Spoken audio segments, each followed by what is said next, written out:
Tell us if Kono is a heavyweight candidate in this race. Will he be the game changer?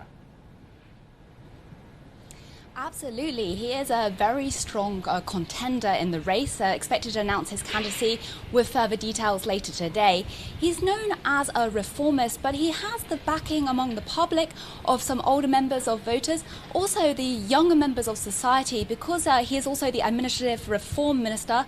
He's been attacking antiquated practices such as using hanko, the hand stamping and fax machines, and this kind of approach has made him popular with younger voters. He's also very good on social media, the most followed Japanese politician on Twitter. However, the votes that count this time round in the LDP presidential race will be among the LDP party themselves, and he is facing some other tough candidates. Fumio Kishida, who's a former foreign minister, was the first politician to declare his candidacy for the race. He ran against Prime Minister Suga a year ago, and he actually came second run-up last time round. He's been very critical of the government's slow approach to the pandemic and has promised major change on that front. Then there's Shigeru Ishiba, who's a former defense minister. Now, he's sitting on the fence. He hasn't declared his candidacy currently. It's believed that lawmakers are divided as to whether they would back him or Kono, and now Kono has announced his candidacy. It may be more difficult for him to step forward. And then another contender has recently entered the race, and that's Sanae Takeichi. She's aiming to become Japan's first female prime minister. Initially, it did not look like she would get enough backing. She needed the backing of 20 members of the LDP to run for the election, but then former Prime Minister Abe lent his support. They're very closely aligned politically. She's announced that if she were to become president of the LDP, she would announce a policy of Sanai-nomics, very close to Abe-nomics, following three policy arrows. However, currently Kono is emerging as a strong contender. We're still waiting to hear further details on that, but this is, as you say, a game changer in the LDP presidential race. And Phoebe, as you just mentioned, three candidates have announced their bids. Who's the favourite at this moment?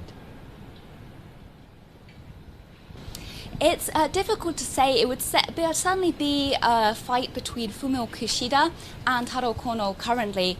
Kishida has announced a stimulus package worth trillions of yen, and as I mentioned, he came runner-up last time round. So he's seen as a safe pair of hands. He's very familiar within the LDP party, but he's not so well known among the Japanese public.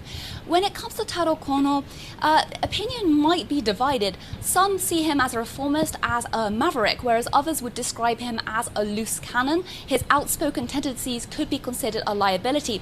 When he was in the post of defense minister previously, he unilaterally made a decision to cancel a ballistic defense missile program, which caused a fair amount of controversy. And then more recently, he made a comment before the Olympics were held as to whether the games could go ahead during the pandemic. Now, this did not go down very well at a time when the organisers were really trying to present a united front. Then there's also the question of the role of junior lawmakers within the LDP as to which way they would vote. They're calling for a free vote rather than following their faction leaders. And if that were to come about, they'd be more likely to follow the lines of the public opinion. And that would put Taro Kono very much on front. Ultimately, it's likely to depend for Kono in particular as to whether he can walk the balance between pushing forward change. The LDP is a very cautious and conservative party, and whether he can then toe the party line in order to shore up enough support. So at the moment, it does look like it will be a fight between Kishida and Kono, but we've yet to hear Kono's policies, and a lot could change over the next few weeks. Thank you very much, our correspondent Phoebe Amoroso in Tokyo.